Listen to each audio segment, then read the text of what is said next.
All right, so to run a patient on here, once you open up the analyzer, and again, type in 1234, hit sign in. It should default to run a blood test, as you can notice up here. So again, if you're running QC, you want to make sure that you X out of this area to go back to the last screen and hit QA testing. All right, if you're on this screen and you want to run a patient, hit run blood test right there. This top part, when it goes through and connects, then you can enter or insert the cartridge, which is over here,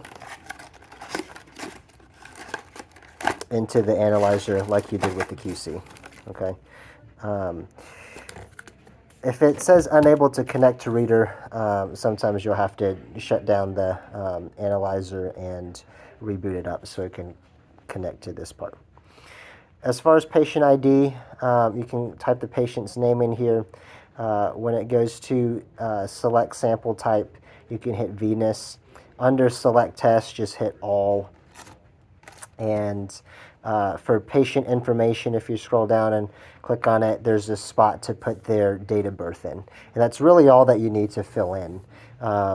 Otherwise, after you've typed in their name here, select venous sample, and select all tests, and type in their date of birth. Should be good to go to run the test. All right. So once this cartridge is in and inserted in here, you're going to take a syringe. As long as it fits a blunt fill 18 gauge, you can use that syringe on the cartridge. All right. So 3 millimeters, 1 millimeter is fine, as long as when you insert that syringe onto the card and do that quarter turn, it stands up by itself, it's good to go.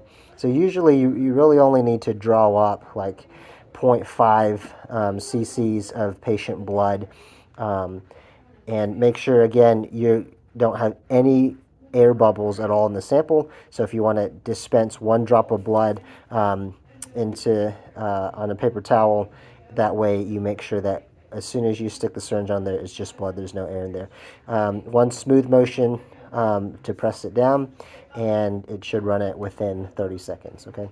So again, once it connects here to the reader, you want to put this in. It's going to calibrate for 3 minutes, and then after it calibrates, while it's calibrating, you can type all the patient information in.